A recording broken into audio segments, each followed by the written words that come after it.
You mentioned in your article that there seems to be an uptick of pro-abortionists to get their agenda passed. It almost seems like pro-abortionists are becoming more furious and maybe even more frantic. There's almost like a Right. panic among them to get this passed. Could you speak to this? Why is this happening?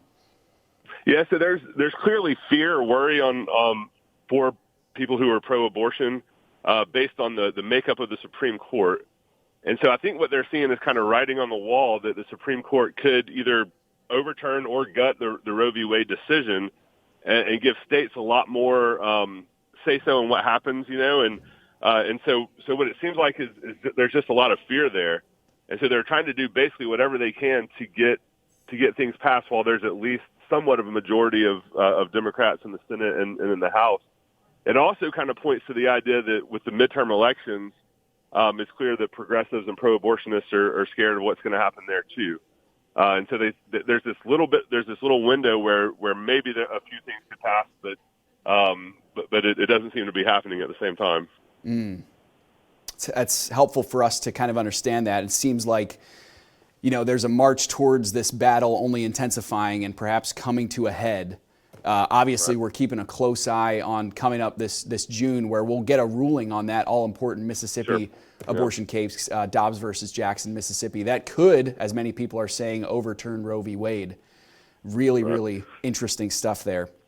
Right. Well, the funny thing to me too is when Schumer brought this up for a vote, I mean everyone knew it was going to fail, and so what it seems like, and what some people have said is what they're trying to do is basically show who's pro-abortion and who's pro-life. And it seems like that's a Democratic strategy to say, well, let's go ahead and get people on record as saying I'm pro-life, and in that way maybe they can change the midterm elections. But it seems like I don't know. It seems like they're miscalculating the way that the American people feel or think about abortion at the same time. Is it, Matt, in your understanding, is it almost like a witch hunt? Like, are they like trying to pick out, for example, Senator Joe Manchin? Like, is he now an evil pro-life guy? Like, is that kind of what they're doing? Exactly, and probably the reason that the senator from Pennsylvania, Bob Casey, the reason because he's been pro-life, I don't know, for a while, and it seems like all of a sudden he flipped, and it seems like a witch hunt and saying, well, this person's pro-life, so vote against them. This person's pro-choice. So I don't know, but I think there's been some miscalculations from the Democratic Party for a while, and I feel like this is a pretty big one because this wasn't just a pro-abortion bill. This was a pretty progressive bill in a lot of ways, and if people were to really read the fine print, which I think a lot of people do, I think the majority of Americans would have voted against it as well.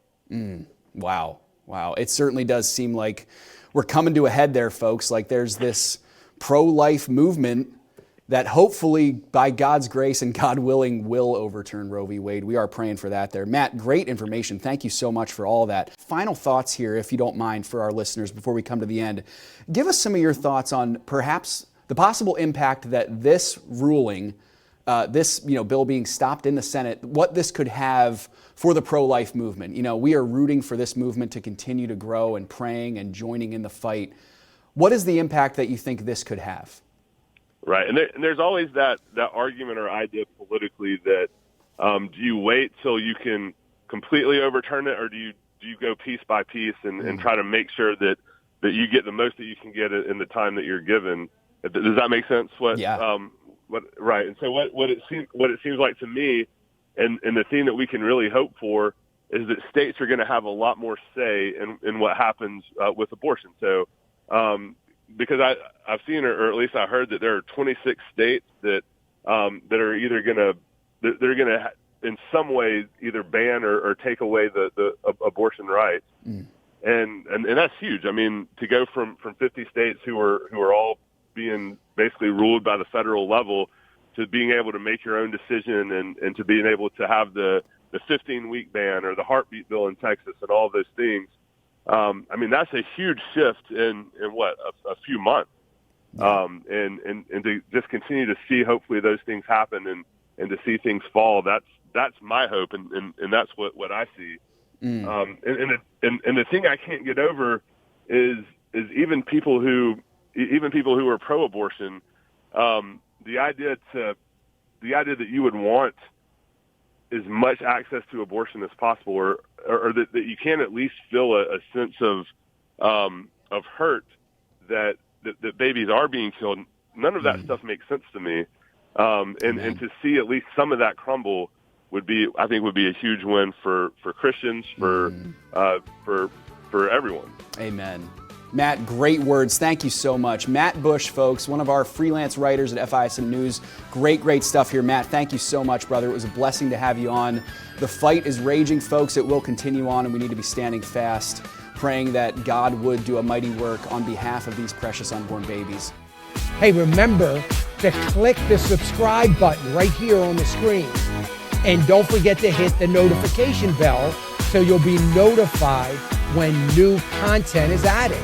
And more importantly than anything, you don't want to miss all 3 live hours of Financial Issues every day from 9 to noon. And you can watch it on FISM.tv. That's FISM.tv.